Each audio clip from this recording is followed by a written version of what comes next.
کم از کم وہ بھولا تو نہیں، لیکن جس سے ہم تھوڑا سا ہٹ جاتے ہیں وہ واپس ہمیں اس سائڈ پہ لانے کی کوشش ہوتی ہے. تو پاکستان میں مصروفیت کے باوجود ٹائم نکالنا، یہاں پر آنا، چھوٹی تقریبات میں جانا، لوگوں سے ملنا، تو میرے خیال میں یہ بھی جہاد کی ایک قسم ہے. اور ایسی شخصیات روز روز نہیں آتی، تو میں آپ کے درمیان زیادہ حل نہیں ہوتا، تو میں گزارش کروں گا کہ اپنے کلام سے، اپنی باتوں سے ہمیں نوازیں، اور اگلے سال تک ہم دوبارہ ان باتوں پہ عمل کریں اور انتظار کریں کہ پھر وہ آئیں اور پھر ہم ان کی جو ہے مستفید ہو سکیں. تو جناب. الحمدللہ. لقد كان لكم في رسول الله أسوة حسنة لمن كان يرجو الله واليوم الآخر وذكر الله كثيرا. قال الله تعالى في القرآن الكريم: إن الله وملائكته يصلون على النبي يا أيها الذين آمنوا صلوا عليه وسلموا تسليما. قال محمد رسول الله صلى الله عليه وسلم: لكل شيء سكالة وسكالة القلوب ذكر الله. اللهم سبحانك لا علم لنا إلا ما علمتنا إنك أنت العليم الحكيم. مولا يا صل وسلم دائما أبدا على حبيبك من دانت به البصر. قابل صد احترام احباب گرامی، السلام علیکم ورحمۃ اللہ. دعا گو ہوں، شکر گزار ہوں. یہ جو کمیونٹی ہمارے چوہان بھائی کی افیلیشن ہے جس میں، اور جس طرح یہ اپنی کمیونٹی کے لیے خدمات سر انجام دے رہے ہیں، اللہ ان کی یہ محنت قبول کرے. اور من حیث القوم ہمیں ایز انڈیویجول ہر ایک کو ایسے امور میں کام کرنے کی، اپنے اپنے حصہ ڈالنے کی توفیق عطا فرمائے. جن محترم کا چوہان بھائی ذکر کر رہے تھے، انہیں جلدی نہیں تھی، میں سمجھتا ہوں ہم تھوڑی دیر کی ہے. ہم نے حضرت مدد علی کا مزاج ہے کہ آپ سفر ہو، پروگرام ہو، کوئی شیڈول ہو، آپ کوشش فرماتے ہیں کہ 2 منٹ پہلے پہنچا جائے، لیٹ نہ پڑ جائے. من حیث القوم بے شمار مزاج میں زیر و بم ہیں، جس میں سے ہمارے آپ سہل کیے ہیں، محنتیں کی ہیں، مشقتیں کی ہیں. کیونکہ شاید وہاں بیٹھ کر تو کوئی تصور کر سکتا ہے کہ ان اقوام نے دنیا میں محنت کی ہے یا نہیں کی ہے، لیکن یہاں پر جو بندہ آتا ہے اسے سمجھ آتی ہے کہ یہ جو سرکل آف لائف یہاں پر ہے، اس میں کتنی محنت ہوتی ہے. ان تمام امور کی سر انجام دہی کے لیے جو پہلا کام ہے وہ یہی ہے کہ ہمیں وقت کی پابندی رکھنی چاہیے. اس میں خود آخر میں آیا ہوں، لیکن میں خود تیار بیٹھا تھا، صرف احباب کے انتظار میں تھا کہ احباب تشریف لائیں تو میں حاضر ہوں. یہ محبت ہوتی ہے دوستوں کی، جس محبت میں چوہان صاحب نے مجھے ویلکم کیا. جو صاحب پہلے تشریف لائے انہیں انتظار کرنا پڑا، میں شکر گزار ہوں آپ سب کے لیے. میں نے آپ کے سامنے قرآن کریم سے ایک آیات کریمہ 2 حصوں میں تلاوت کی ہے، 2 آیات 2 حصوں میں، اور ایک حدیث مبارکہ مختصر پیش کی ہے. میرا موضوع برکات محمد رسول اللہ صلی اللہ علیہ وسلم اور تصوف. تصوف حاضرین محفل وہ انسان کے دل میں نزاکت پیدا کرتا ہے کہ جس کی مثال اس محفل کے شروعات میں ہی آپ نے سنی. یہ جو نعت مبارک حضرت مدد علی کی بھائی آپ کے سامنے پیش کر رہے تھے، حضرت تشریف لے گئے عمرے کی ادائیگی پر، پھر مدینہ منورہ حاضری ہوئی. تو جب روضہ اطہر پر پہنچے تو جو دربان تھا اس نے وہاں ادباً کھڑے ہونے سے بھی روکا. تو وہ قدم اٹھا کر پیچھے تو آ گئے، لیکن جو کیفیات، جو درد دل انہوں نے محسوس کیا اسے انہوں نے نعت مبارک کے ضمن میں ضبط تحریر کیا۔ یہ اس موقع کی نعت ہے کہ اس دربان نے جب انہیں وہاں حاضر ہونے کے لیے کھڑے رہنے کو روکا تو انہوں نے اس کی بات تو مانی، لیکن جو جذبات اپنے قلب میں محسوس کیے اسے ضبط تحریر کیا۔ حضرت عائشہ صدیقہ رضی اللہ تعالی عنہا امہات المومنین سے کسی نے عرض کی کہ نبی کریم صلی اللہ علیہ وسلم کی سیرت طیبہ کیا ہے؟ آپ رضی اللہ تعالی عنہ نے ارشاد فرمایا کانا خلق القرآن، کہ آپ صلی اللہ علیہ وسلم کا جو اخلاق ہے، آپ صلی اللہ علیہ وسلم کی جو سیرت مبارک ہے وہ سارا قرآن۔ تعلیمات کا ظاہری پہلو ہو، تعلیمات کا باطنی پہلو ہو، دونوں کا منبع ہے آقا نامدار صلی اللہ علیہ وسلم کی ذات اکبر۔ قرآن و حدیث سے باہر نہ کوئی حق ہے نہ کوئی حق ہو سکتا ہے۔ میں اب آپ سے مختصراً گزارش کروں گا، اپنی جو بھی میرا موضوع ہے میں کوشش کروں گا کہ میں مختصر وقت میں اسے آپ کے سامنے حال دل کم علمی کے باوجود عرض کر سکوں۔ صرف گزارش یہ ہے کہ جب آپ اٹھتے ہیں یا ٹیلی فون کا اس طرف آتا ہے تو تمام کا دھیان بڑھتا ہے، تو چند لمحے اگر آپ سائلنٹ پہ اور یا اس حوالے سے بیٹھیں تو یہ تھوڑا سا وقت ہے، تو مصروفیات زندگی کی تو چلتی رہیں گی۔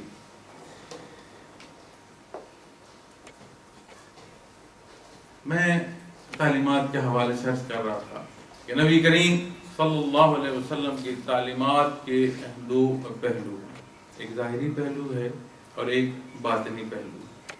عمومی طور پر ہم نے دیکھا ہے کہ آج بھی میں بلکہ شام میں ایک دوست کے پاس بیٹھا تھا تو کوئی اسپینش نو مسلم کے حوالے سے بات ہو رہی تھی، تو میں ان سے اسی موضوع پر بات کرتے ہوئے میں نے کہی کہ جب علماء کلمہ پڑھاتے ہیں تو آپ اگر غور کریں تو وہ دو چیزوں پر بات کر رہے ہوتے ہیں، کہتے ہیں اقرار باللسانی و تصدیق بالقلب، یعنی جو کلمہ حق آپ پڑھیں گے، جو شہادت آپ دیں گے، اس کا آپ کے دل میں بھی یقین ہونا چاہیے۔ قابل احترام احباب گرامی، انسانی زندگی کے دو پہلو ہیں، یا آپ یوں سمجھ لیں کہ انسانی زندگی دو امور کا مرکب ہے، نظریہ اور عمل۔ کسی بھی عمل کو اختیار کرنے کے پیچھے کچھ نظریات شامل ہوتے ہیں، ان نظریات پر پھر انسان عمل کرتا ہے۔ اس کو جب آپ اسلامی تعلیمات کے ضمن میں دیکھیں گے تو نظریے کی جگہ پر ایمان، عقائد، تعلیمات کا حصہ آ جائے، اور عمل کی جگہ پر عبادات سے ہوتا ہوا معاملات زندگی تک ایک ایک حصہ آ جائے۔ دنیاوی معاملات کے جو تجربات ہیں، چونکہ اللہ جل شانہ نے یہ دنیا اسباب سے پیدا فرمائی ہے، فطری قوانین طے فرمائے ہیں، دین اسلام بھی فطری ہے، اللہ جل شانہ کی عطا ہے۔ تو اس میں اگر یہ میں مثال عرض کروں تو غلط نہ ہوگی کہ جیسے ایک بیج اعلیٰ قسم کا ہو اور اس اعلیٰ قسم کے بیج سے بوائی سے ایک اعلیٰ قسم کا درخت ہو، اس اعلیٰ قسم کے درخت پر پھر اعلیٰ قسم کے پھل ہوں، تو کسی دیکھنے والے کو اگر آپ صرف نتائج دکھا دیں کہ اس نے درخت کی خوبصورتی دیکھ لی، درخت کا خوبصورت نتیجہ جو کہ پھل کی صورت میں وہ دیکھ لیا، اسے یہ بتانے کی ضرورت نہیں پیش آئے گی کہ اس پھل کے پیچھے اعلیٰ بیج جو ہے وہ کار فرما ہے۔ اسی کو جب آپ اس نظر سے دیکھیں کہ کوئی پھل کمزور ہو، اعلیٰ نہ ہو، درخت دیکھنے میں اعلیٰ نہ ہو، اس دیکھنے والے کو یہ بتانے کی ضرورت نہیں پیش آتی کہ یہ بیج کمزور قسم کا ہے۔ یہ ہماری زندگی کے تجربات ہیں۔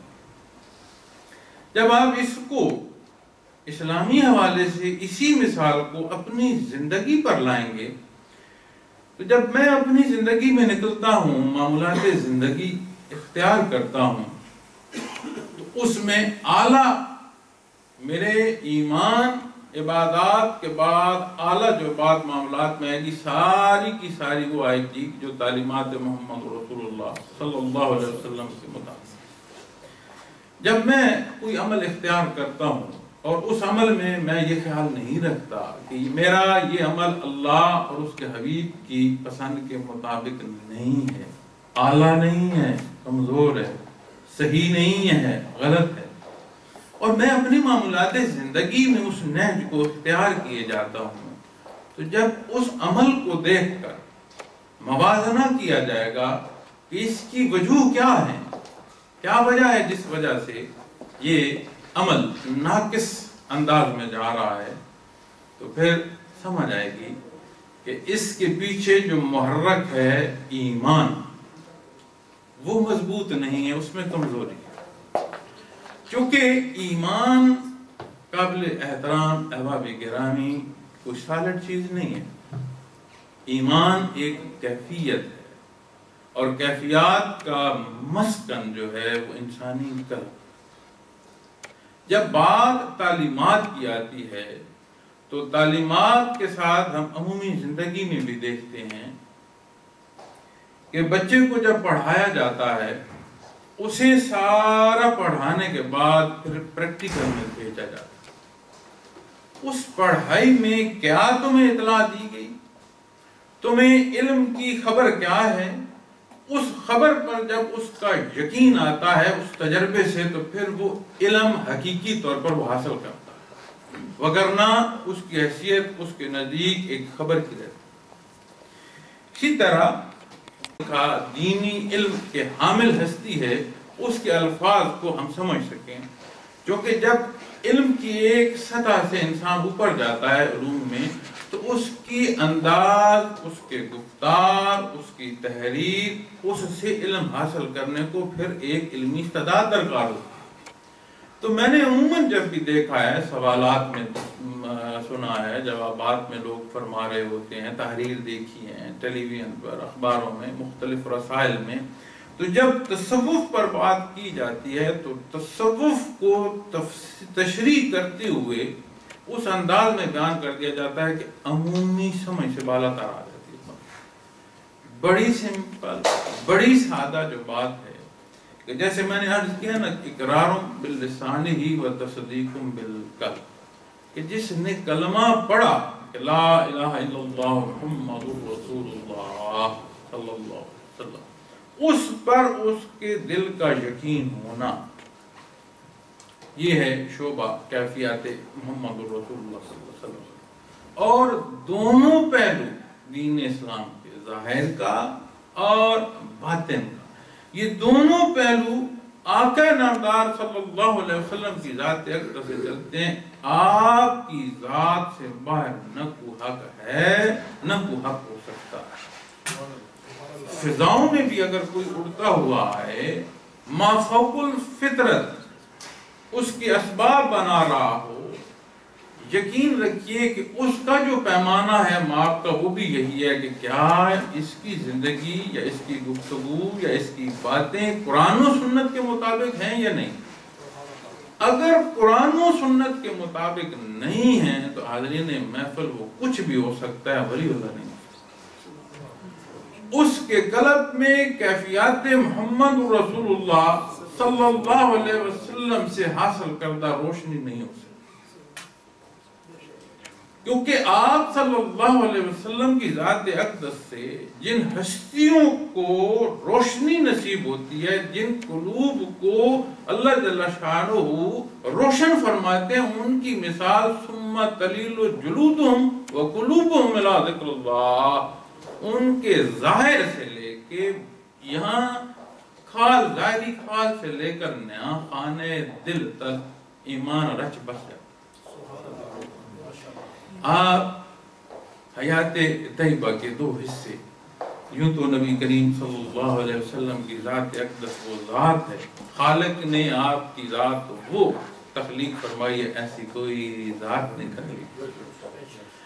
آپ کی ذات، آپ کی محسوسات، آپ کا سوچ، آپ کی ایک ایک ادا اللہ جل شانہ نے جو تخلیق فرمائی ہے، ایسی اور کوئی اس کی مثال تخلیق نہیں فرمائی، بلکہ تمام تخلیقات پر باعث رحمت آپ صلی اللہ علیہ وسلم کی ذات کو بنایا۔ آپ کی حیات طیبہ کے دو حصے، ایک وہ حصہ جو مکی زندگی میں بعثت رحمت عالم صلی اللہ علیہ وسلم نزول وحی سے پہلا، بچپن سے لے کر اس 40 سالہ عمر کے حصول تک جو نبی کریم صلی اللہ علیہ وسلم نے وقت مبارک گزارا، آپ چاہے اس کا ایک ایک پہلو دیکھ، کیونکہ تاریخ گواہ ہے، بلکہ عجیب بات ہے، تاریخ نے گواہی پہ ان لوگوں کے الفاظ ثبت کیے ہیں جنہوں نے نبی کریم صلی اللہ علیہ وسلم کی رسالت کا انکار کیا۔ عجیب بات ہے رب العالمین کی کہ اللہ جل شانہ نے ان لوگوں کے الفاظ بھی اس پر ثبت فرما دیے ہیں جنہوں نے رسالت محمد رسول اللہ صلی اللہ علیہ وسلم اور اللہ جل شانہ کی ذات کا بھی رد کیا، لیکن انہوں نے حیات طیبہ پر اپنے الفاظ انہوں نے بھی ثبت کیا۔ مکہ مکرمہ میں، اس مکہ مکرمہ کی اس پہاڑی پر کھڑے ہو کر جب نبی کریم صلی اللہ علیہ وسلم نے ارشاد فرمایا، قریش کو اکٹھا کیا، ارشاد فرمایا کہ اگر میں تمہیں کہوں اس پہاڑی کی دوسری طرف ایک لشکر تیار ہے اور تمہیں تہ کرنے والا ہے تو کیا سمجھتے ہو؟ تو کیا علماء کرام نہیں بتاتے کہ کل قریش نے کہا تھا کہ آپ صادق الامین ہیں، اگر آپ یہ کہیں گے تو ایسا ہوگا۔ دیکھیں نا، وہی لوگ ہیں، وہ بدبخت بھی کھڑا ہے جسے اللہ جل شانہ نے جواب دیا، اللہ کے حبیب نے نہیں جواب دیا کہ تبت یدا ابی لہب وتب، اس نے بھی یہی اسی حصے میں شامل تھا کہ کل کفار نے مجموعی طور پر بات کی کہ آپ صادق الامین ہیں، اگر آپ یہ فرمائیں گے کہ پہاڑی کے دوسری طرف جو ہمیں نظر نہیں آ رہا وہاں کو لشکر جرار کھڑا ہے اور ہمیں دیکھ کرنے جا رہا ہے تو آپ سچ فرما رہے ہیں۔ عجیب بات ہے، اللہ جل شانہ کی ذات کتنی غیور ہے کہ اللہ جل شانہ نے اپنے حبیب کی صداقت پر، زندگی کے اس حصے پر جو وحی الہی سے پہلے ہے، بچپن سے لے کر اس غار کے اس واقعے تک جب جبریل امین حاضر ہوئے، اس زندگی کی گواہی اللہ جل شانہ نے ان کے منہ سے بھی نکلنی، وہ بھی مجبور ہو گئے اس بات کی گواہی دینے کے کہ اللہ کا حبیب سچا ہے۔ پھر جب شروع ہوتا ہے وحی الہی آتی ہے، حق کی بات آتی ہے۔ حاضرین محفل، اس سے میں ایک نکتہ آپ کے سامنے رکھنا چاہتا ہوں۔ ہمیں اپنے وطن عزیز میں اپنی ذات کی بے شمار غلط فہمیاں ہوتی ہیں، جہاں وقت ملک سے باہر، اپنوں سے باہر، آبادیوں سے دور آ کر آپ کو بے شمار تجربات ہوتے ہیں، وہاں ایک تجربہ یہ بھی ہوتا ہے کہ ہماری حیثیت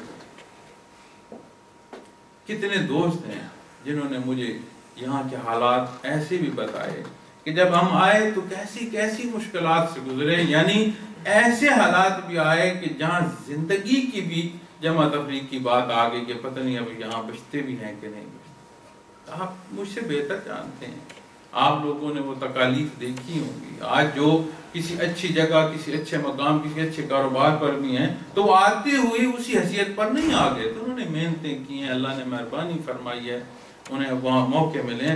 تو اس سارے میں ایک چیز جو سمجھ آتی ہے کہ ایک انڈیویجول ہماری حیثیت کیا ہے۔ میں صرف قوم کی بات نہیں کر رہا، میں صرف بحیثیت مسلمان بات نہیں کر رہا، اس دنیا میں بسنے والا انسان جب اپنی حیثیت کا موازنہ کرنے لگتا ہے نا تو سمجھ آتی ہے کہ میں تو کچھ بھی نہیں ہوں، میرے جیسے انسان ہیں، میرے جیسے ہاتھ پاؤں ہیں، میرے جیسے ہی لوگ ہیں جنہیں نہ پیدائش پر اختیار ہے، جنہیں نہ موت پر اختیار ہے، جنہیں نہ شکل و صورت پر اختیار ہے، جنہیں نہ صحت و بیماری پر اختیار، اس کے باوجود مجھے کچھ نہیں جانتے، مجھے کچھ نہیں سمجھتے۔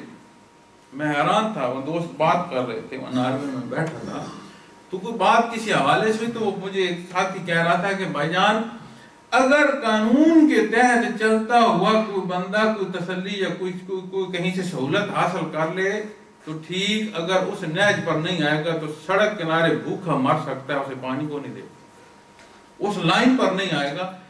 تو میں سوچ رہا تھا اللہ کا حبیب وما ارسلناک الا رحمۃ للعالمین، اللہ جل شانہ نے وہ واحد مثال ہے اس کل کائنات میں کہ جہاں رحمت باری تعالیٰ مجسم ہے، مجسم ہے رحمت باری تعالیٰ۔ آپ کے صدقے اللہ نے کل مخلوق کو پیدا فرمایا، کیونکہ جب رحمت کی بات آئے گی، رحمت کی تفسیر میں آپ جائیں گے تو ہر عطا رحمت کے ضمن میں ہمیں حاصل ہے، اور اللہ نے رحمت کا سبب آپ کی ذات کو فرما دیا۔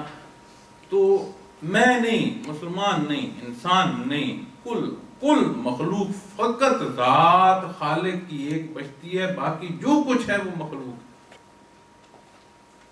اپنا حبیب مبعوث فرمایا، اعلیٰ ترین خاندان ہے،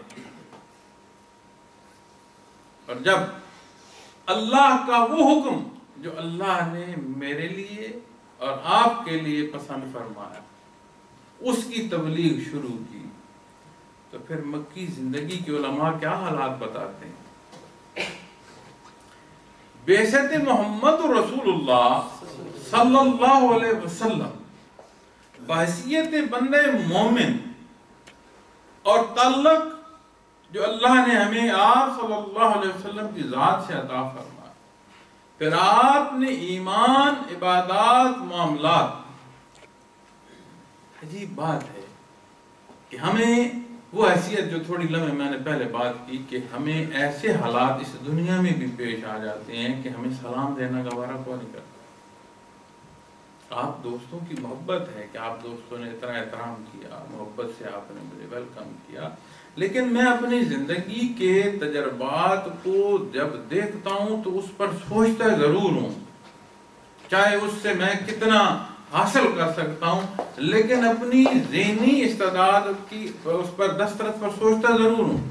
جب مجھے بھی یہ ایسا نظر آیا کہ ایک وقت مجھ پر ایسا بھی آیا کہ اس صوبے کی اعلیٰ ترین پوسٹ والا بندہ مجھے چائے اٹھا کر دیتا ہے کہ یہ آپ پئیں، پھر اسی صوبے کی اسی شعبے کی ادنا ترین جو ہے اس کا اپائنٹمنٹ ہولڈر کم جس کے سب سے پہلا لیول ہے، وہ مجھے کھڑا کر کے کہتا ہے کھڑے ہو، تمہارا نام کیا ہے؟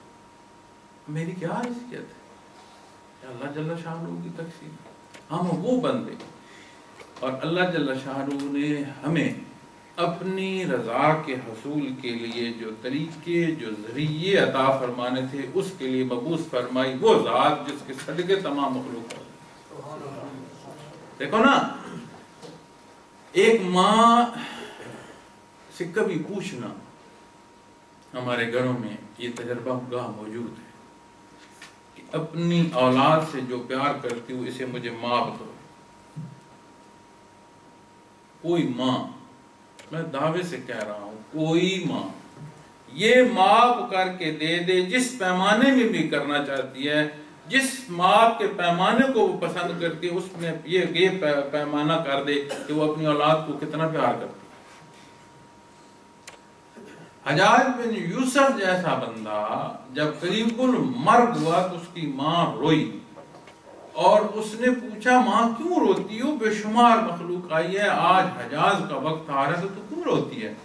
تو اس نے کہا بیٹا میں اس لیے نہیں روتی کہ تیرا وقت آخر آ گیا، یہ اللہ کی اپنا نظام ہے، جس کی جتنی زندگی اس نے بنائی ہر ایک نظام، میں روتی اس لیے ہوں کہ اللہ کے حضور جواب کیا دو گے یہ ساری زندگی جو تم نے کیا۔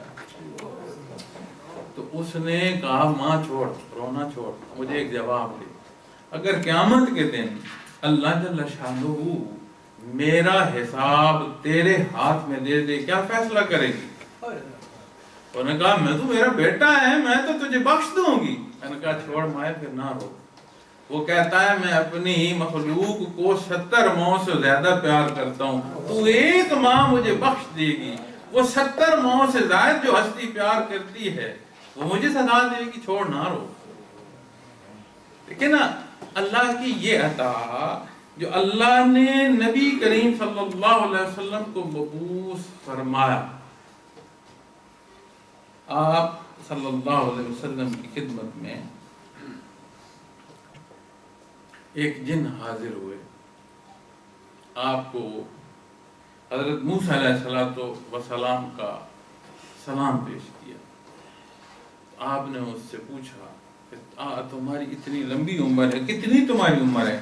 اس نے کہا جب حابیل نے قابیل کو قتل کیا تھا تو میں اس وقت بچہ تھا، لیکن مجھے یاد ہے تو میں شیطان کی چوتھی پشت سے ہوں، یا تیسری کہی اس نے یا چوتھی، اس پشت سے ہوں۔ حضرت موسیٰ علیہ السلام پر میں ایمان لایا، اس وقت کا میں مسلمان ہوا تو انہوں نے مجھے یہ کہا تھا کہ تمہاری عمریں لمبی ہوتی ہیں، اگر نبی کریم صلی اللہ علیہ وسلم کا سمانا پاؤ تو میرا سلام عرض کرا۔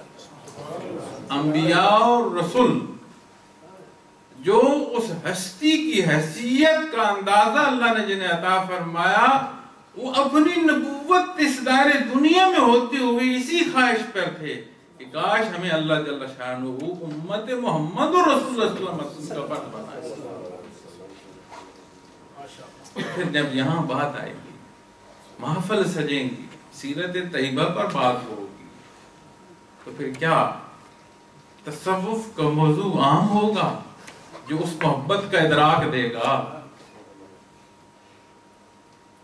مجھے کسی نے سوال کیا، میں کسی چینل پر کیا یا کہیں کسی جگہ انٹرویو میں تھا، تو مجھے کہنے لگے کہ آپ دھمالے نہیں ڈالتے ہو تصوف میں، آپ صوفیانہ کلام پر دھمال نہیں ڈال رہے۔ میں نے اسے عرض کی، میں نے کہا اب بے شمار انداز لوگ اپنے اپنے انداز سے اس پر کر رہے ہیں، لیکن میں اتنا ہی عرض کروں گا کہ جس صوفیانہ کلام پر تم مجھے دھمال ڈالنے کا کہہ رہے ہو، کیا صاحب تحریر نے دھمال ڈالی تھی؟ جو صاحب تحریر ہے وہ کیا سبق دینا چاہتا ہے تمہیں؟ اگر اس نے یہ انداز مجھے تعلیم کرنا ہوتا تو خود بھی تو اختیار کیا ہوتا۔ تو فقط یہ بات کہ اظہار محبت محمد رسول اللہ صلی اللہ علیہ وسلم کر لینا بہت بڑی عطا ہے، بہت بڑا اللہ کا کرم ہے کہ اللہ جل شانہ یہ توفیق بھی بخشے۔ لیکن حق حاضرین محفل تب ادا ہوگا جب انسان کی زندگی ان احکامات کے مطابق ہوگی جسے اللہ کے حبیب نے اختیار کیا۔ اب وہ حبیب اللہ کا وہ اللہ کا وہ محبوب نبی جو امام الانبیاء ہے، دنیا میں واحد وسیلہ ہے، ہمارے پاس واحد جگہ ہے، واحد در ہے جس سے اللہ کی ذات تک پہنچا جا سکتا ہے، اس کی ذات سے شناسائی حاصل کی جا سکتی ہے، اس کی رضا حاصل کی جا سکتی ہے، اور کوئی ذریعہ ہے؟ علماء کرام سے پوچھئے گا کہ روزے اس میں قبر میں، حالات قبر میں، عالم برزخ میں جہاں سوال و جواب ہوتے ہیں، اس کے بعد حاضر الرجل سوال ہوتا ہے کہ کیا جانتے ہو اس ہستی کے بارے میں، یہ کون ہے؟ علماء اس پر آپس میں بحث تو فرماتے ہیں، لیکن یہ ہم جس باتوں کو آج لڑتے ہیں نا، یہ فروعی اختلافات ہوتے ہیں۔ اس میں ہوتا یہ ہے کہ یہ بہتر ہے، دوسرے فرماتے ہیں نہیں یہ اس سے ذرا اور بہتر یہ ہے، تو ہم اس بہتری کے اختلاف کو بھی جھگڑے کا سبب بنا دیتے ہیں۔ علماء کہتے ہیں کہ آپ صلی اللہ علیہ وسلم تشریف لاتے ہیں اس کے صاحب قبر کی، تو جو حضرات مشائخ فرماتے ہیں وہ فرماتے ہیں آپ کی ذات وہ ذات ہے، اللہ کرم فرماتا ہے صاحب قبر پر جس نے وہ انداز جو اللہ کے حبیب نے تعلیم فرمایا اس کے مطابق زندگی بسر کی ہو، صاحب قبر سے روز عطر تک پردے ہٹا دیے جاتے ہیں، وہ دیدار بھی کرتا ہے، جواب بھی دیتا ہے کہ یہ رات، یہ ہستی کون ہے؟ روز محشر شفاعت محمد رسول اللہ صلی اللہ علیہ وسلم کے علاوہ اور کوئی ذریعہ ہے جو اللہ کی رحمت تک ہمیں لے جا سکے؟ اب یہاں جو نقطہ میں آپ احباب سے جس پر میں یہ بات کر کے لایا ہوں، جس کے لیے میں نے آیا کہ وہ ذات جسے اللہ جل شانہ نے کل مخلوق کر باعث رحمت بنایا، آپ نے دین اسلام کا ایک ایک پہلو اختیار فرمایا۔ آپ سیرت طیبہ کے حالات دیکھیں، آپ غزوات السرایا کے حالات دیکھیں، آپ کی جان و مال کی قربانیاں دیکھیں، اور آخری لمحات تک ایک ایک آپ کی وہ کلمات دیکھیں، ہر لمحے ہر نیج پر یہی ملے گا کہ آپ نے وہی عمل اختیار فرمایا جو اللہ نے پسند فرمایا، آپ نے اپنے اصحاب کو وہی کام کرنے کا حکم عطا فرمایا جو اللہ نے پسند فرمایا، ایک ایک کام کی تصحیح فرمائی۔ آج کیسے ممکن ہے کہ ہم دعوے محبت محمد رسول اللہ کر لیں اور یہ کافی ہے؟ میں کہتا ہوں یہ بھی اللہ کی بڑی عطا ہے، ہم یہ دعویٰ تو کر رہے ہیں، لیکن اس دعوے کے ساتھ شواہد جو درکار ہیں، شہادتیں جو درکار ہیں، جو فائل درکار ہے، جو اسے سچا ثابت کرے گی، وہ صرف اور صرف یہی ہے کہ اللہ کے حبیب کے حکم کے مطابق زندگی بسر۔ حضرت شیخ عبد القادر جیلانی رحمۃ اللہ تعالی علیہ حضرت اللہ علیہ فرمایا کرتے تھے کہ پیران پیر بہت بڑی ہستی ہوئی ہیں۔ آپ نے 46 سال شام کے وضو کے ساتھ فجر کی نماز ادا کی ہے۔ اس کا مطلب سمجھ آتا ہے؟ سوئے نہیں صرف، اگر ایسا بندہ جو باوضو رہا تو ہماری طرح بیٹھ کر گپے تو نہیں ماری ہوں، ساری رات اللہ کی عبادت میں صرف کی، ذکر اذکار میں، عبادات میں صرف کی۔ اور وہ فرماتے ہیں، لکھتے ہیں واقعات میں کہ ایک روز جنگل میں محو عبادت تھے تو یک لہجہ روشنی ہوئی، اتنی روشنی ہوئی، سنہری روشنی اٹھی کہ زمین کی ایک ایک ذرہ جو ہے وہ روشن ہو گیا۔ تو حیران اس کو جب دیکھ رہے تھے تو اس میں سے آواز آئی کہ آپ کی عبادت قبول ہے، آپ کے لیے جنت واجب ہے، اور اے قادر اور تمہیں عبادت کی ضرورت نہیں۔ سوچنا شروع ہو گئے، یہ بات تو حیات طیبہ میں نہیں ملتی، میرے نقطے سمجھتے آئیے گا۔ وہ لکھتے ہیں کہ یہ بات تو نبی کریم صلی اللہ علیہ وسلم کو ارشاد نہیں ہوئی، اے قادر تو کیا ہے؟ پڑا والا حول ولا قوت الا، ہر چیز بسم ہو گئی، ختم ہو گئی، شیطان تھا، بھاگا، اور بھاگتی ہوئے اس نے کہا اے قادر آج تجھے تیرے علم نے بچا لیا۔ فرمایا نہیں، مجھے میرے علم نے نہیں، مجھے میرے اللہ نے بچا لیا۔ اب دیکھو، میں اور آپ سادہ صرف اس موضوع، اس بات تک اپنے آپ کو محدود کر لیں کہ ہم عشاق کے محمد رسول اللہ صلی اللہ علیہ وسلم ہیں، تو کہیں شیطان کے، نفس کے، معاشرے کی برائیوں کے وساوس میں تو نہیں پھنس گئے؟ چونکہ ہمارے پاس بات جو ہے وہ یہی ہے کہ ہم بہترین نمونہ اللہ جل شانہ ارشاد فرما رہے ہیں کہ اسوہ محمد رسول اللہ صلی اللہ علیہ وسلم تمہارے لیے بہترین نمونہ ہے۔ اور پھر اس آیہ کریمہ کا جو اگلا حصہ ہے کہ لَقَدْ كَانَ لَكُمْ فِي رَسُولِ اللَّهِ أُسْوَةٌ حَسَنَةٌ لِمَنْ كَانَ يَرْجُو اللَّهَ وَالْيَوْمَ الْآخِرَ۔ یہ انسانی فطرت ہے کہ اسے اگر احساس ہو نا کہ مجھ سے پرسش ہوگی، جو کام میرے ذمہ ہے اس کا مجھے جواب دینا ہوگا، جو قوانین مجھ پر لاگو ہو رہے ہیں ان کا مجھے حساب دینا ہوگا، تو وہ پھر اس پر عمل کے لیے اور جہد کرتا ہے اور کوشش کرتا ہے۔ پچھلے چوک میں نے سیٹ بیلٹ اتاری تو مجھے اس نے کہا کہ نہیں اگلے چوک میں میں نے پھر پہنی۔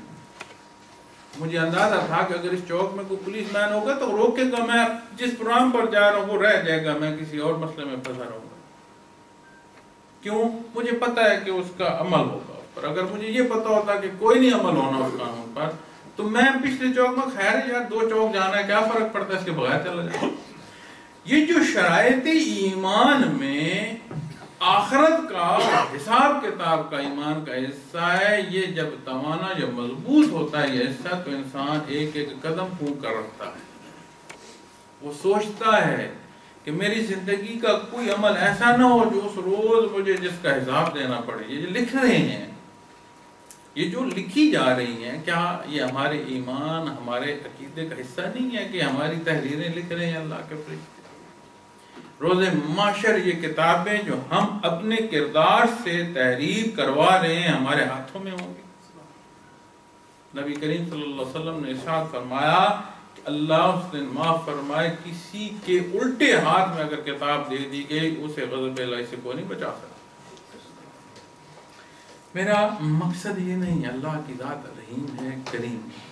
میری ساری گفتگو کا مقصد صرف یہ واضح کرنا چاہتا ہوں کہ تصوف کی ہماری زندگی میں اہمیت کتنی ہے۔ حاضرین محفل، نبی کریم صلی اللہ علیہ وسلم نے ذاتی زندگی، اجتماعی زندگی، اپنی ذات، گھر، معاشرہ، معاشرتی، آپ صلی اللہ علیہ وسلم نے دار دنیا میں جب ولادت بسعادت ہوئی، آپ کے والد محترم دار دنیا سے پردہ فرما چکے۔ آپ کی عمر عزیز 6 برس تھی، آپ کی والدہ محترمہ بھی اس دار دنیا سے پردہ فرما گئی۔ باپ پہلے، اب 6 سال کیا عمر ہے، والدہ محترمہ بھی پردہ فرما گئی۔ یہ اللہ کی الگ شان ہے کہ اللہ جل شانہ نے اپنے حبیب کو اعلیٰ ترین خاندان میں پیدا فرمایا۔ لیکن دنیا میں ماں باپ نہ ہو اس انداز سے، پھر ایک حکمران کی حیثیت تک کوئی حیثیت بچتی ہے بیچ میں؟ تو جب مدینہ منورہ میں خلافت اسلامیہ قائم ہوئی تو پھر آپ کی حیثیت کیا تھی؟ دیکھو نا، آپ کوئی پہلو بھی تشنا نہیں پاتے کہ جس میں ہمارے لیے نبی کریم صلی اللہ علیہ وسلم کی رہنمائی موجود نہ ہو۔ علماء کرام کے لیے اللہ جل شانہ ان کی محنتیں قبول فرمائے۔ کون اس محفل میں جو یہ کہہ سکتا ہے کہ مجھے شرائط ایمان کا علم نہیں؟ کون یہ کہہ سکتا ہے کہ مجھے عبادات کا نہیں پتا، مجھے رکوع سجود کی نہیں سمجھ؟ کون یہ کہہ سکتا ہے کہ فرض سنت نفل کیا ہے؟ کون یہ کہہ سکتا ہے کہ حلال حرام کا مجھے نہیں پتا، صحیح غلط کا مجھے نہیں پتا؟ ماں سوائے فقہی تحقیق کے اس کے لیے علماء کے پاس جانا پڑتا ہے۔ عمومی زندگی کا کوئی مسئلہ کہہ سکتا ہے کہ ہمارے علم میں نہیں ہے؟ تو جب پتا ہے تو صبح سے شام تک کسی کو میں کیا کہوں؟ میں اپنے گریبان میں جھانک لیتا ہوں کہ میں نے صبح سے شام تک جو عمل کیے ہیں اس میں کتنی اطاعت کی ہے اللہ اور اس کے حبیب کے حکم کی۔ پتا ہے، عمل نہیں ہے۔ ایمان کی شرائط میں، ایمان بالغیب میں مرنا، حساب کتاب، آخرت، جنت، دوزخ، ابدالآباد زندگی کیا حصے نہیں ہیں؟ یہ ساری باتوں پر جب آئیں گے تو پھر میں اب آپ کو چند اس میں منٹوں میں تصوف پر عرض کر دیتا ہوں۔ خیر القرون کے تیسرے حصے میں تدوین دین کا کام شروع ہوا، جس میں فقہی تحقیق ہوئی۔ جب دین پھیلا، وسعت آئی خلافت اسلامیہ میں، تو بے شمار لوگ ایسے تھے جو اہل زبان نہیں تھے۔ قرآن کریم کو پڑھنا بھی ہمارے لیے مشکل ہوگا اگر آج بھی اگر عرب ہٹا دیں تو میں اور آپ قرآن کریم نہیں پڑھ سکتے، کیونکہ ہماری مادری زبان نہیں ہے، نہ ہر ایک کو عربی پر وہ دسترس ہے۔ فقہی تحقیق کی گئی، پھر اس طرح جس طرح 4 بڑے فقہی ائمہ ہے، فقہ ترتیب دی گئی، اسی طرح پھر سلاسل تصوف وجود میں آئے۔ 17 سے زائد سلاسل تصوف، پھر ان میں 4 بڑے سلاسل تصوف۔ فقہی تحقیق ہوئی، پھر تحقیق جو کیفیت قلبی کے ضمن میں تھی، چونکہ نبی کریم صلی اللہ علیہ وسلم کی خدمت میں حاضر ہونا اتنی بڑی اللہ کی عطا تھی کہ معیت محمد رسول اللہ صلی اللہ علیہ وسلم انسان کے ظاہر باطن کو ایک کر دیتی۔ وہ جو بات حضرت علی کرم اللہ وجہ الکریم فرماتے ہیں کہ آج اگر قیامت قائم ہو جائے تو مجھے کوئی حیرانگی نہیں ہوگی. وہ یقین کی، وہ ایمان کی کیفیت تھی کہ جو کچھ ارشاد فرما دیا گیا ہے ایسا ہی ہے، وہ کیفیت. پھر صحابہ کرام کے پاس تابعین، تابعین کے پاس تبع تابعین، پھر کوئی ایسی ہستی نہیں ہے اس خیر القرون کے بعد کہ جس کے پاس صرف حاضر ہونے سے وہ کیفیت نصیب ہو جائے کہ ایمان کے ساتھ وہ یقین کی کیفیت پیدا ہو جائے. پھر صوفیاء کرام نے محنتیں کی ہیں، ذکر الہی پر لوگوں کو درس دیے ہیں، سکھائے ہیں. آج سے 50-60 سال پہلے کسی بڑے عالم کی آپ سوانح اٹھا کر دیکھ لیں، ان کی شروع کی تعلیم سے لے کر تعلیم کے اختتام کے بعد ایک بات ملے گی کہ پھر وہ فلاں بزرگ کے پاس گئے، اتنا عرصہ وہاں رہے، وہاں سے کیفیت قلبی حاصل کی. کس لیے کہ جو تعلیم حاصل کی ہے اس کے ساتھ یقین کی وہ کیفیت بھی آ جائے کہ وہ اس پر کلی طور پر یقین پیدا ہو جائے کہ ہاں واقعی یہ جو تعلیم ہے حق ہے. لیکن میں بڑی سادہ سی مثال دیتا ہوں کہ اللہ کی ذات حاضر ناظر ہے، ہماری ایمان کا حصہ ہے. ایک چوک سے دوسرے چوک تک پولیس مین نہیں تھا، شائبہ تھا کہ ہو سکتا ہے مجھے بیلٹ پہنائی. تو جو روز کام ہم کرتے ہیں کیا اس میں وہ ایمان کا حصہ نہیں ہے کہ اللہ کی ذات حاضر ناظر ہے؟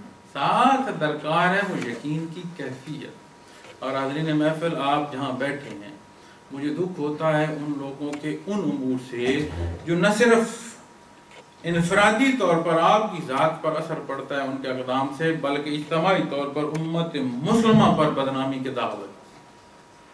کیا دین اسلام نے، کیا نبی کریم صلی اللہ علیہ وسلم نے یہ درس دیا ہے کہ اسے مار دو جو اپنے بازار بچوں کا راشن لینے جا رہا ہے، جو مزدوری پر جا رہا ہے؟ اللہ نے مذہب کا اور زندگی کا ہر ایک کو اختیار فرمایا. اب کیا ہوتا ہے مجھے نہیں سمجھ آتی کہ وہ کون سا دین ہے جو لوگوں کے لہو بہا کر اس کی بات بڑھائی جاتی ہے. اور یقین مانے دنیا میں مجھے سفر بے شمار جگہ پر کرنا پڑتا ہے. میں یہاں آیا ہوں، اب آگے یو کے جاؤں گا، وہاں سے اسٹیٹس چلا جاؤں گا. بندے دیکھتے ہیں کہ ایک پاکستانی ہے، پھر اوپر داڑھی بھی اس نے رکھی ہوئی ہے، ایک دفعہ سر سے پا تک دیکھتے ہیں. اور میری عادت ہے ہمیشہ پہنتا اسی ڈریس اسی میں رہتا ہوں. تو وہ دیکھتے ہیں ایک لمحے، تو میں سوچتا ہوں اب جو بیٹھا اپنی جگہ پر اس ایک بات میں ضد کیے چلا جا رہا ہوگا، اسے تو نہیں پتا کہ ہماری پوری قوم کے ساتھ پوری دنیا میں کیا ہو رہا.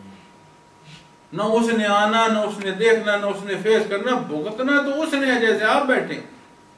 حالانکہ دین اسلام صرف مسلمان نہیں، صرف انسانیت نہیں، دین اسلام سے اللہ کی ہر مخلوق کی بھلائی ہوتی ہے. کیا آپ نے نہیں پڑھا کہ دریا کے کنارے بیٹھا ہوا بندہ وہ بھی پانی ضائع نہیں کر سکتا؟ دیکھیں نا، نیچر ہے، نیچر کے پر بات ہو رہی ہے کہ پانی دریا پر بیٹھے ہوئے بھی آپ ضائع نہیں کر سکتے، حالانکہ بہ نہیں رہا. ایک انسان کا قتل کل انسانیت کا فرمایا، ایک انسان کا بچانا کل انسانیت کے بچانے کا. کیا یہی درس ہے نبی کریم صلی اللہ علیہ وسلم؟ بات کیا ہے کہ جب یقین تعلیم پر نہیں ہوتا تو پھر ذات وارد ہو جاتی.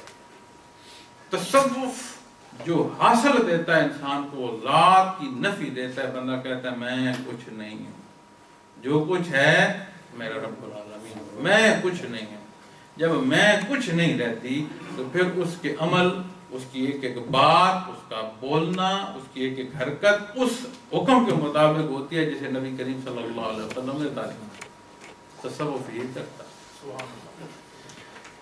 شریعت، طریقت، حقیقت، معرفت، یہ چار الفاظ تصوف کے ضمن میں ہوتے ہیں.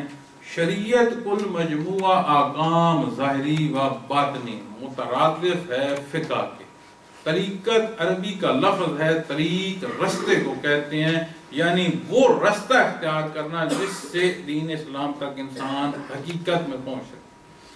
پھر حقیقت، مجھے اگر باہر سے کوئی اطلاع دیتا ہے کہ یہ حال ہے، اس طرح دوست بیٹھے ہیں، اس طرح بات ہو رہی ہے، تو میرے لیے یہ خبر ہے. میں اپنے ذہن میں حال کا تصور کیسے بناؤں گا، لوگوں کا تصور کیسے بناؤں گا، ایک شائبہ میرے ذہن میں ہوگا. جب میں اس حال میں داخل ہوں گا تو میں نے اس خبر کی حقیقت پا لی. اب مجھے کسی کو بتانے کی ضرورت نہیں کہ کوئی مجھے سمجھائے، مجھے سمجھ آئے. معرفت کیا کہ جس مقصد کو آیا تھا، جس مقصد کے لیے طریقت اختیار کی تھی، جس مقصد کے لیے حقیقت تک پہنچنا چاہا تھا، جب اس کو حاصل کر لیا تو اسے معرفت کہتے ہیں۔ اور اللہ ولی الذین آمنوا، اللہ ہر بندے مومن کا دوست ہے، ہر بندے مومن ولی اللہ ہے اپنے درجے میں۔ میری یہی گزارش ہے، میری یہی کوشش ہے، میری یہی استدعا ہے۔ میں عالم نہیں ہوں، ان پڑھ کمزور علم آدمی ہوں، میری دعا ہے اللہ کے حضور کہ جو میں چاہتا تھا اللہ پاک میرے الفاظ کمزور سے ہی لیکن اس میں وہ اثرات مرتب کر دے کہ آپ کے قلوب تک میری بات پہنچ جائے کہ جو میں عرض کرنا چاہتا ہوں۔ میری یہی گزارش ہے، اللہ نے مجھے اور آپ کو زندگی عطا فرمائی ہے، اللہ نے مجھے اور آپ کو بوسیلہ محمد رسول اللہ صلی اللہ علیہ وسلم آپ کا امتی بنایا ہے، اس زندگی کو ضائع نہ کریں۔ وہ رب ہے، رب وہ ذات ہے جو ہر ایک کی ہر لحظے ہر ضرورت پوری فرماتا ہے، صرف دنیاوی اسباب کے پیچھے رہتے ہوئے اس تعلق کو نہ بھول جائیے جو اللہ اور اس کے حبیب سے ہے۔ کوئی منع نہیں کرتا روزگار سے، کوئی منع نہیں کرتا جاب سے، کوئی منع نہیں کرتا کاروبار سے، کوئی منع نہیں کر رہا کہ اعلیٰ آپ اپنے لیے سہولتیں دنیا کی حاصل نہ کریں۔ اللہ کی دنیا ہے، جو سہولتیں ہیں سب انجوائے کر رہے ہیں تو ہم کیوں نہ کریں؟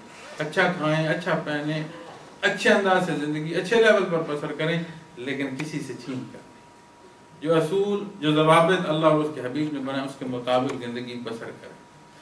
حضرت مدد علی جیسی ہستیاں، ہمارے جو صوفیاء کرام جو گزرے، آپ سمجھ اٹھا کر دیکھیے گا، ایک ایک بندہ پوری زندگی کی ایک ایک نہج کو صاحب رائے کی حیثیت سے بات کرتا ہے۔ اور ایک ایسا بندہ دیکھیں نا، کہا دربان نے کہ یہاں نہیں کھڑے ہو سکتے، آج پتہ چلا نا کہ کیفیت ہے اس الفاظ میں جو حضرت صدیق نات کی۔ اسی طرح اللہ نے آپ کو توفیق عطا فرمائی، تیسری دفعہ تفسیر فرمائی ہے، تحریر فرما رہے ہیں قرآن کریم کی، 6666 آیات ہیں، 3 پہلو مثبت بیان کرنا، یہ بات تب سمجھ آئے گی جب کچھ نہج میں جائے۔ قرآن کریم کا ترجمہ تحریر کیا ہے، موٹر بائک سے لے کر ہیلی تک آپ نے اڑایا ہے۔ آج اس وقت میں جانتے ہیں، روز شام نیٹ پر کمپیوٹر جانتے ہیں، اس پر بیٹھ کر لوگوں سے اللہ اللہ کراتے ہیں، لوگوں کو ان کا رابطہ ہوتا ہے ای میل وغیرہ سے۔ معاشرے کا ہر کام 58 سے گورنمنٹ کے ٹیکس پیئر ہے، کاروبار کی، نوکری کی، سیلف میڈ آدمی ہے، زندگی کے ہر شعبے میں۔ کوئی ساتھی آپ اللہ پاک آپ کو خیر و عافیت سے وہاں آنے کی توفیق دے، آپ تشریف لائیے گا، ہمارے لیے بہت معزز ہیں۔ میں آپ کو ایک ایک شعبہ دکھاؤں گا، آپ حیران ہوں گے کہ یہ ایسے بندے جو ہر شعبے میں ایک صاحب رائے کی حیثیت رکھتے ہیں، ساری زندگی ایک نہج پر کیوں بسر کرتے؟ اگر یہ اتنی عام ہوتی، کسی بھی ولی اللہ کی زندگی اٹھا کر دیکھ لیجئے، عام چیز تو نہیں۔ جو تعلق ہے دربار رسالت سے، وہی جگہ ہے جہاں سے وہ تعلق نصیب ہوگا جو حصول رضا الہی کے لیے۔ اللہ نے پیدا فرمایا، کیا اس کی شان، کیا وہ غیور ذات اسے گوارا ہے کہ ہمیں روٹی کا نوالا نہ ملے؟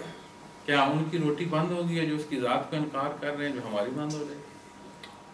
میں 25ویں پارے میں مجھے آیات نہیں یاد، اللہ جل شانہ نے ارشاد فرمایا کہ احمد کو نہ ماننے والوں میں تو میں اگر تمہارا ماننے والوں کا امتحان نہ ہوتا، میں ان کی سیڑھیاں، ان کے دروازے، ان کی چھتیں سونے اور چاندی کی بنا دیتا۔ یعنی اللہ کو نہ ماننے والوں کے لیے اللہ دنیا کی اتنی فراوانی بنا دیتا، اگر ہمارا امتحان نہ بن جاتا، ہم کمزور نہ ہوتے کہ جو اللہ کو نہیں مانتا اس کو تو اتنی دنیا مل گئی، ہم رہ گئے۔ تو وہ فرماتا ہے کہ اب نہ ہوتا، کیوں؟ کتنی کی زندگی ہے، میں اور آپ جو آج تک بسر کر رہے ہیں، اس میں کیا ہم نے کون سی ایسے کام کیے ہیں جو ہم یہ سوچتے ہیں کہ پتہ نہیں دنیا میں میری واحد مثال ہے، اور جب آج تک ایسی کوئی مثال نہیں قائم کر سکے حاضرین محفل، تو جو باقی ماندہ ہے اس میں ہم کیا دیواریں بگائیں گے؟ میری یہی استعداد ہے، اللہ جل شانہ میرا آپ کا یہ مل بیٹھنا قبول فرمائے، ہمیں آپس کی محبت دے، ہمیں ایسے امور جیسے یہاں یہ کمیونٹی سینٹر ہے، ہمیں ایسے امور میں اپنی ضروری نہیں ہوتا کہ کوئی بندہ اس میں فنڈ ہی دے۔ سب سے بڑی بات یہ ہوتی ہے کہ کوئی کسی ایونٹ میں پرسنلی اس میں حصہ لے لے، یہ تمام فنڈ سے زیادہ حصہ ہوتا ہے کہ کوئی اس میں پرسنلی حصہ لے۔ تو بینگ اے کمیونٹی، میں نے اس دن ان سے پرسنلی بات کر رہے تھے تو میں نے ایک عرض کی تھی، میں نے کہا آپ کو دین اسلام کے حوالے سے کوئی تحقیق چاہیے ہو، مجھ سے کسی قسم کی سروسز چاہیے ہو اپنی کمیونٹی کے لیے، میں اس شرط کے ساتھ کہ میرا نام نہ آئے، آپ مجھے جو ڈیوٹی لگائیں گے میں کروں۔ یہ میرے روبرو بیٹھ ایک بات انہوں نے مجھے کہی تھی، میں نے وہ بھی کاغذات ان تک بھجوائے ہیں جو بات سوال ہے کہ انہوں نے مجھے کیا تھا، اس کے بعد آج تک کوئی میری ذمہ داری نہیں لگائی، لیکن مجھے وہ اپنی باتیں یاد ہیں جو نیچے دفتر میں بیٹھ کر میں ان سے کر کے گیا تھا۔ میں انشاءاللہ زندگی رہی تو میں اپنی ان باتوں کو آنر کروں گا۔ مجھے خوشی ہے کہ آپ بھائی تشریف لائے، آپ نے وقت نکالا، دعا گو ہوں کہ اللہ رب العالمین اس محفل کی صرف اس بات تک نہیں کہ ہم مل بیٹھے ایک دوسرے سے ظاہر محبت ہو گیا، وہ حقیقی تبدیلی دے جس کے ضمن میں نبی کریم صلی اللہ علیہ وسلم فرمایا کہ لِكُلِّ شَيْءٍ ثَقَالَةٌ وَثِقَالَةُ الْقُلُوبِ ذِكْرُ اللَّهِ۔ حضرت ذوالنون مصری اولیاء اللہ میں سے ہیں، آپ دریا پر کپڑوں کے لیے گئے کہ کپڑے صاف کرتے ہیں یا گزر رہے تھے تو آپ نے دیکھا، حیران ہو گئے، بہت بڑا بچھو تھا، پریشان ہو گئے، اتنا بڑا بچھو دریا کی سمت جا رہا، آپ دیکھ رہے ہیں اتنا دریا سے بہت بڑا مینڈک نکلا، وہ بچھو اس کے اوپر سوار ہو گیا، دریا کراس کیا تو اسی تجسس میں انہوں نے بھی دریا عبور کیا کہ یہ کیا ماجرا کیا ہے۔ سامنے گئے تو ایک درخت، اس درخت کے نیچے ایک بندہ سو رہا تھا، اس درخت پر اوپر سے اژدہا اترا، وہ بچھو گیا، اس نے اژدہا کو کاٹا، اژدہا مر گیا، بچھو پھر وہاں سے چلا گیا۔ حیران کہ یا اللہ تیرا اتنا بڑا بندہ، اتنا بڑا ولی اللہ ہے کہ اس کے لیے اژدہا جاننا تھا، تو نے اس کے تدارک کے لیے اتنا بچھو بھیجا وہاں سے۔ اس کے منہ سے کپڑا اٹھایا تو شراب کی بو آ رہی، حیران بار اللہ تیری مخلوق ہے، اب یہ کردار اس کا یہ ہے کہ یہ شراب پی رہا ہے، تو نے اس کی حفاظت اس طرح فرمائی کہ یہ جانتا بھی نہیں۔ بیٹھ گئے، جب وہ اٹھا تو اسے سارا ماجرا سنایا، وہ بڑا روا، توبہ کی، چیخا، اسی درد میں وہ وہیں فوت ہو۔ تو میرے اور آپ کی ضرورتیں رہ جائیں گی، اللہ پوری کرنے والا ہے، اللہ آسانیاں عطا فرمائے۔ تو آخر دعوانا الحمدللہ رب العالمین۔